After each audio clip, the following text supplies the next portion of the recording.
Ever imagine yourself back in time as like a wartime engineer, right? Facing dwindling resources, impossible odds. Yeah. That's what we're diving deep into today, taking a look at Germany's secret aircraft projects during World War II. And, these weren't just sort of like pie in the sky dreams, right? We're talking about designs that really pushed the very limits of aviation technology. Mm-hmm. Our kind of primary source for this deep dive is German Concept Aircraft Volume 2, Mm. Delta Wings, 1929 to 1945. Okay. Gives us a great glimpse into that world, the ingenuity, the desperation, and just this relentless pursuit of a technological edge. Definitely. And we're talking about a time when like the Luftwaffe's initial blitzkrieg tactics were starting to falter. They needed something, pretty revolutionary at that point. Yeah. They needed to totally switch gears. The longer the war dragged on, the more apparent it became that just focusing on tactical air power wasn't enough. Right. They had to figure out a way to strike further and faster, especially against enemies like Britain, Mm-hmm. with its industrial centers way beyond the range of their existing bombers. And our source makes it pretty clear that their existing bomber program, the Me-210, was a total disaster, Oh, yeah. to put it mildly. There's a huge flow. But here's, I think, where the real story lies. Mhm. Even with these setbacks, German engineers were still coming up with some really incredible designs. Okay. Designs born out of necessity, really fueled by, dwindling resources and this unwavering belief that technology could still, like, turn the tide. Okay, so walk me through this. Like, what kind of challenges were they facing, and how did these secret projects aim to kind of solve them? Well, one of the biggest challenges was that the Luftwaffe was so reliant on outdated technology, Mm. especially for their night defense system. Hmm. They called it the Himmelbett, Okay.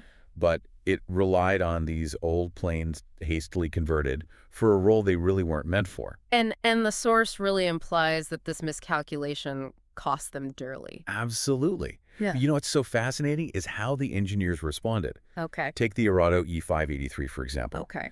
This flying wing design was like the Swiss Army knife of aircraft, adaptable for multiple roles. Wait, tell me more about this Arado. What made it so special? Okay, so picture this one moment. It's a mosquito Jaeger, which is like a dedicated mosquito hunter. The next, it's a Schnellbomber, a fast bomber. Okay. And if that wasn't enough, they even envisioned it as a Nachtjäger, a night fighter equipped with advanced radar. Wow, talk about versatility. I know. It seems like they were really trying to get the most bang for their buck there. Oh, for sure. Especially with the source mentioning it was supposed to be built using like wood and plastic. Exactly. They were I think facing they- these crazy metal shortages, so they had to get creative. Yeah. But here's the thing. Those material limitations may have actually led to some of their most innovative designs. Really? Yeah. Huh.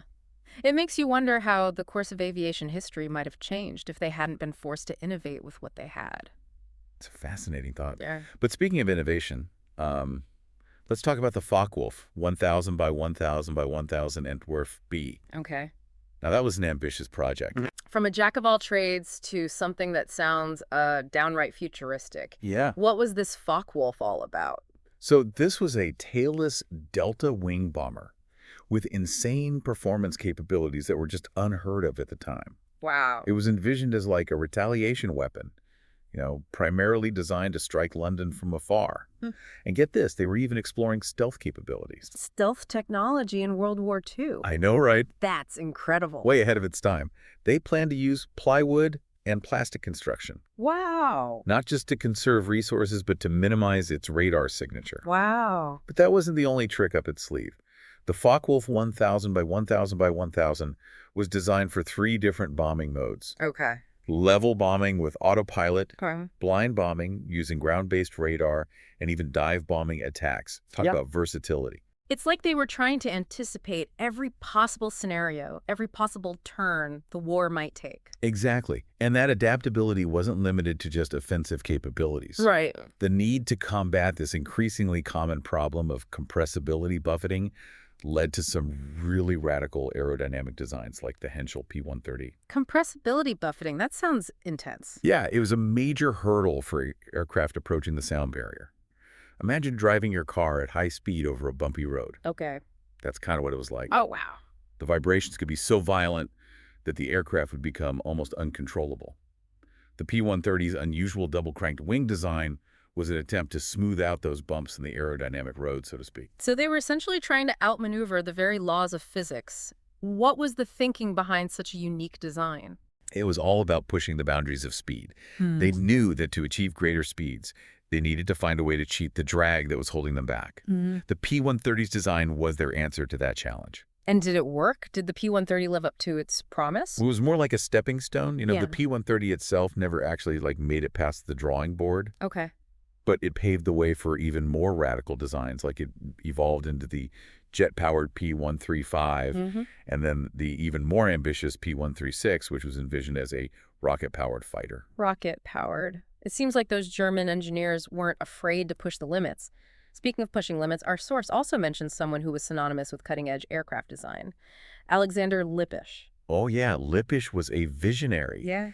He dedicated his whole career to unlocking the potential of tailless delta wing aircraft, Mm. a design we now see as commonplace. Right. But back then, Or, revolutionaries. and it all started with gliders, right? I read that his early designs were, well, notoriously difficult to handle. Oh, they were. But Lippisch saw something in the delta wing, particularly for high-speed flight. Okay. His early gliders, the Entei, the Storch, the Delta, Mm-hmm. they were all stepping stones to something greater. And then his partnership with Walter Rocket Engines. That was a turning point. A match made in, well, maybe not heaven, considering we're talking about, wartime inventions. Right. But still, that combination of Lippisch's aerodynamic genius and rocket propulsion, Right. it really set the stage for something special, didn't it? It did. It led to the creation of the DFS-194, a rocket-powered research plane that was essentially the precursor to one of the most legendary aircraft of the war, the Me-163 Comet. The Comet was the first and only rocket-powered fighter to actually see combat. And it all stemmed from Lippisch's, relentless pursuit of speed. Exactly. The DFS-194 was a testbed for his ideas, a way to gather data and refine his understanding of how delta wings behaved at high speeds. And to achieve those speeds, they needed materials that were both lightweight and incredibly strong. Which is why they turned to those revolutionary composite materials, right? Tronal and Polystyl D-Phi. It's amazing to think that those wartime innovations paved the way for the lightweight composites we see in modern aircraft today. Oh, absolutely. But as the war raged on, a new challenge emerged. Fuel Germany was facing a critical shortage. And yet, even in the face of dwindling resources, these engineers never gave up. They explored every possible avenue, no matter how unconventional. Tell me more about that. Well, imagine a world where coal-powered aircraft were a serious consideration. Coal-powered aircraft, that's wild. It sounds crazy, right? But that was the reality facing German engineers. And Lippisch, never one to back down from a challenge, embraced it head-on. Wow. His P-12 and P-13 designs were centered around ramjet technology, Okay. a type of engine that, at the time, held the promise of achieving just incredible speeds. But to power these ramjets, Lippisch turned to a rather unorthodox fuel source. Coal. Exactly. P-13 in particular was envisioned as a coal-powered ramjet aircraft capable of reaching Mach 2. Can you imagine that? Wow. A coal-powered plane breaking the sound barrier. It seems almost unthinkable even today. It certainly speaks to their willingness to explore every option, no matter how outlandish it might have seemed. Necessity is the mother of invention, right? And with the war turning against them, the Germans were becoming increasingly desperate for a technological edge. So how did this coal-powered ramjet idea actually work? It seems like it would take a lot to get coal to burn efficiently enough to power an aircraft. Yeah, you're right. It wasn't simple. The design relied on a rotating porous block of coal housed within the engine. Air would be forced through this spinning block at high speeds, creating a combustible mixture. It sounds incredibly complex and, frankly, a bit dangerous. It was both. But remember, these engineers were operating at the very edge of what was technologically feasible, Right. driven by the belief that innovation could change their fortunes. And Lippisch's pursuit of supersonic flight didn't end there. His work on the DM series of experimental aircraft further solidified his reputation as a visionary. Yeah, the DM series was all about pushing past the sound barrier. Mm-hmm. The DM-1, though a glider, caught the attention of the NCA, the precursor to NASA after the war. Oh, wow. They even tested it with a bubble canopy taken from a Lockheed P-80 fighter jet. Wow. They were experimenting with concepts that would go on to shape the future of aviation. It's fascinating how these seemingly disparate threads, a coal-powered ramjet, a delta wing glider, the quest for supersonic flight all intertwined in Lippisch's work. It really highlights the interconnected nature of innovation, doesn't It it? does, and this Yeah. interconnectedness becomes even more apparent when we look at other projects happening simultaneously. Okay. Projects that aim to address specific challenges faced by the Luftwaffe. Like the need for more accurate bombing. Our source mentions a fascinating project, the GB-3L, a glide bomb developed by Lippisch. Right. The GB-3L was essentially a pilotless aircraft designed to deliver a 250-kilogram warhead with pinpoint accuracy. Hmm. They were even experimenting with a TV guidance system. Imagine that, remotely guided munitions in World War II. They were essentially laying the groundwork for modern drone technology. It's incredible how far ahead they were thinking. Of course, the technology wasn't quite there yet. The TV guidance system proved unreliable, and the project was eventually scrapped. Okay. But it shows just how determined they were to explore every avenue. Even if those avenues led to, shall we say, unconventional solutions, like the ramjaggers or ramming fighters, tell me they weren't seriously considering that. Oh, they were serious. Yeah. Desperate times, desperate measures. Yeah. These were essentially piloted missiles intended to take down Allied bombers by ramming into them. That's just intense. It was. And it speaks to the increasingly desperate situation the Germans were facing as the war turned against them. They were willing to consider anything, even ideas that today seem unfathomable. And it wasn't just ramming fighters. The source mentions the V-2, which we usually think of as a ballistic missile, but they were considering a piloted version. They were. Imagine a piloted V-2 launched from a submarine off the coast of the United States. Yeah. It sounds like something out of a movie. It does.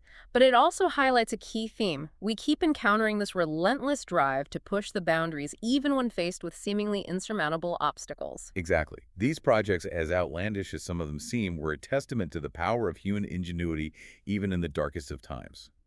They were driven by the belief that technology could change the course of the war. And while many of these projects never made it past the drawing board, they left behind a legacy of innovation that continues to inspire today. But before we delve deeper into that legacy, let's shift our focus back to the skies, specifically the pursuit of supersonic flight. The story of German ingenuity doesn't end with the P-13 or the DM series. There's so much more to uncover. It's honestly kind of mind-blowing to think about how many different projects were going on at the same time. Like, our source mentions a bunch of different ramjet designs, the Henschel P-Wayne No 80, the Focke-Wulf Ta 283, the Skoda Kawa P-14. It's like they were in a race towards like a supersonic future. They were. The ramjet engine just, it held so much promise, greater speed, simpler design. Of course, there were challenges too. Right? Like, how do you even get a ramjet up to speed for it to start working? Yeah, good point. It's like a chicken and the egg problem. Yeah, exactly. And the solutions they came up with were fascinating. Okay.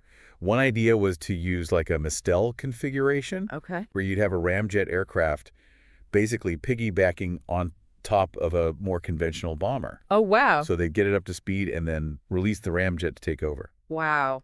That's wild, almost like a flying parasite. Right. But ingenious nonetheless. It really shows you how creative they had to be with all these constraints. It wasn't just the technical issues, though, was it? Yeah. The fuel crisis was always looming. Oh, absolutely. Yeah. The source really gives you a sense of how desperate they were. Right. They were experimenting with like everything from low-grade synthetic oils to, believe it or not, coal dust. It's funny you mentioned that because we already talked about Lippisch's coal-powered ramjet.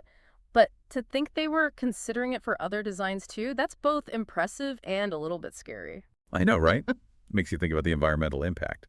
But obviously in the middle of World War, things like that can take a backseat to, just surviving. And you got to admire Lippisch's audacity. He just kept pushing the limits of what people thought was possible. His coal-powered P-13 design was projected to reach Mach 2. Imagine seeing that headline. Coal-powered plane breaks sound barrier. It's almost funny, but also really shows how determined they were. Totally.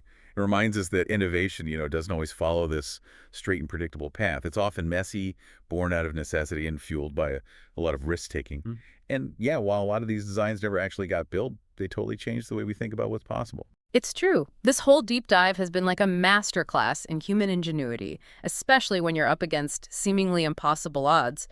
These engineers, they were staring defeat in the face, but they still dared to dream of a different future. A future where the sky was no longer the limit. And, sure, the circumstances of their work were definitely tied to a really dark time in history, but we can still find inspiration in how they relentlessly pursue the unknown. Absolutely.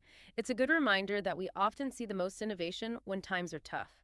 When we're pushed to our limits, that's when we discover what we're really capable of. So, to everyone listening, the next time you face a challenge, think of these engineers who dared to dream the impossible. You never know what incredible breakthroughs might be just around the corner. Thanks for joining us on this deep dive into German secret aircraft projects. We'll see you next time for another exciting look into the world around us.